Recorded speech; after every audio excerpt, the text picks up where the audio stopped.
নমস্কার, আমার রান্নাঘরে আপনাদের জানাচ্ছি সকলকে স্বাগত। আমি মঞ্জুরি আর আপনি দেখছেন মঞ্জুরি দ্য শেফ। আপনাদের জন্য আজকে আমার আয়োজন KFCর smoky grill chicken. Manjuri the শেফে থাকছে সেরা সেরা রেসিপি। চ্যানেলটি সাবস্ক্রাইব করুন আর এই ঘন্টায় একটা ক্লিক করে দিন, যাতে করে আমার সমস্ত রেসিপির আপডেট আপনার কাছে পৌঁছে যায়। এখানে ফ্রেশ 3টে লেগ পিস নিয়েছি। লেগ পিসগুলোকে প্রথমে জল দিয়ে ভালো করে ধুয়ে নিতে হবে, তারপরে শুকনো কিচেন টাওয়াল দিয়ে ভালো করে মুছে শুকনো করে নিতে হবে। এটা কিন্তু খুব জরুরি, চিকেনের গায়ে যেন একদম জল না থাকে। এবারে লেগ পিসগুলোকে চিড়ে নেব, যাতে ভেতরে সমস্ত মশলা, গন্ধ, ফ্লেভার সব ঢুকতে পারে। এবারে চিকেনটাকে ম্যারিনেট করতে হবে। প্রথমেই দিয়ে দিচ্ছি হাফ পাতিলেবুর রস, স্বাদ ও পরিমাণ মতন নুন, গ্রেট করে নেওয়া 1 চা চামচ রসুন ও 1 চা চামচ আদা। এটা হলো ইটালিয়ান ফ্লেভার, এর বদলে অরিগ্যানোও দেওয়া যাবে। Half teaspoon chilli flakes, half teaspoon গোলমরিচ গুঁড়ো, 10 ml মতন রিফাইন্ড অয়েল দিয়ে দিচ্ছি। গন্ধ নেই এরকম যে কোনো তেল দেওয়া যাবে। এবারে হাত দিয়ে মশলার মিশ্রণটা মাংসগুলোর গায়ে খুব ভালো করে বুলিয়ে দিতে হবে। এমনভাবে মাখতে হবে যেন মাংসটার চারি জায়গায় মশলার প্রলেপটা সমানভাবে মাখানো হয়। এই ম্যারিনেশনের স্টেপটা ভীষণ জরুরি। যত ভালো ম্যারিনেশন করা হবে, মাংসটা ভেতর থেকে তত জুসি আর সফট হবে।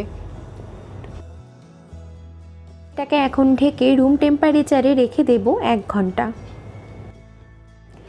এবারে 1 টেবিল চামচ ডার্ক সোয়া সস আর 2 টেবিল চামচ মধু দিয়ে একটা মিশ্রণ তৈরি করে নিলাম। এটা এর পরে কাজে লাগবে। এবার চিকেনগুলোকে গ্রিল করতে হবে। একটা গ্রিল প্যান বসিয়ে নিলাম। আপনার কাছে গ্রিল প্যান না থাকলে নর্মাল ফ্রাইং প্যানেও আপনি কাজটা করতে পারবেন। গ্রিল প্যানে গ্রিল করলে একদম পারফেক্ট দোকানের মতন টেক্সচার আসবে। 1 টেবিল চামচ বাটার দিয়ে দিলাম। লক্ষ্য রাখতে হবে বাটার যেন কোনোভাবেই পুড়ে না যায়।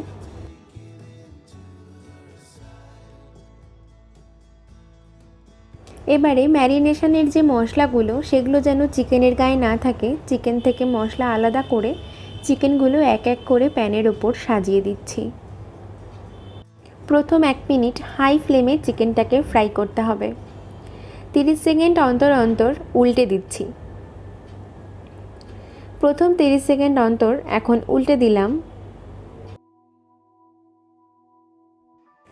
হাই ফ্লেমে রান্না হবে, কিন্তু চিকেনের গায়ে যেন পোড়া পোড়া ভাব না আসে, সেদিকটা লক্ষ্য রাখতে হবে। KFCর গ্রিল স্মোকি চিকেনের একটা দারুণ কালার। সেই কালারটা কী দিয়ে আসবে? যে মিশ্রণটা তৈরি করেছিলাম, সেই মিশ্রণটাকে এখন চিকেনের ওপরে ব্রাশ করে দিতে হবে।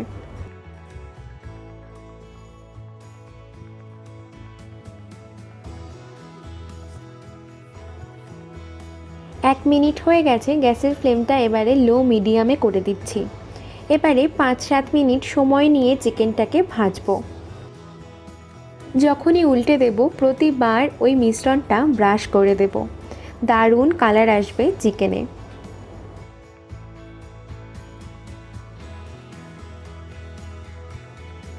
চারিদিকটা সমানভাবে গ্রিল করে নিতে হবে। লেগ পিসগুলোকে উল্টে পাল্টে পাশগুলোকেও এরকমভাবে গ্রিল করে নিতে হবে। এটা হয়ে গেছে। এখন এটাকে একটা অন্য পাত্রে নামিয়ে নিচ্ছি। গ্রিল চিকেন হয়ে গেছে। এবারে এটাকে স্মোকি ফ্লেভার দিতে হবে। এবারে তার জন্য একটা কাঠকয়লাকে এরকম পুড়িয়ে একটু তেল বা ঘি দিয়ে দিলেই এরকম স্মোকি ফ্লেভার, এরকম ধোঁয়া উঠতে থাকবে। আর বাটিটাকে চিকেনের মধ্যে দিয়ে একদম ফিটিং একটা ঢাকনা দিয়ে আটকে দিয়ে এটাকে রাখতে হবে 1 মিনিট মতন। এই চিকেনের রেসিপিতে এই স্মোকি ফ্লেভারটা কিন্তু খুব ইম্পর্টেন্ট। এটা ছাড়া কিন্তু চিকেনটা খেতে মনে হবে ঠিক সেই KFCর মতন ফ্লেভার আসেনি। এই কাঠকয়লা দিয়ে এই কাজটা করতে হবে। গ্যাস ওভেনে যদি মাংসের টুকরোগুলোকে সেঁকে নিতে চান, তাহলে কিন্তু গায়ে একটা পোড়া পোড়া ভাব চলে আসবে, যেটা কিন্তু KFC চিকেনে থাকে না। এই কাঠকয়লা অনলাইন শপিংয়ে অ্যাভেলেবেল, তো তো পারচেস করে নিন, খুবই সস্তা। আর এনজয় করুন কেএফসি স্টাইল একেবারে গ্রিল চিকেন বা আপনার বাড়িতে একদম অল্প একটু খরচায়। রেসিপিটা স্টেপ বাই স্টেপ ফলো করে আপনিও আপনার রান্নাঘরে তৈরি করুন আর আমাকে কমেন্ট করে লিখে জানান একদম দোকানের স্বাদে তৈরি হয়েছিল কিনা। আশা করছি রেসিপিটা আপনার ভালো লেগেছে। তাহলে রেসিপিটাতে একটা লাইক করতে ভুলবেন না, আর বন্ধুবান্ধবদের সাথেও অনেক অনেক শেয়ার করবেন। এখনও যদি আমার চ্যানেলটি সাবস্ক্রাইব করে না থাকেন তাহলে প্লিজ চ্যানেলটিকে সাবস্ক্রাইব করুন। পরিবারের সাথে ভালো খান, সুস্থ থাকুন। আজকের মতন বিদায়, দেখা হবে অন্য আর একদিন আর কোনো নতুন রেসিপির সঙ্গে।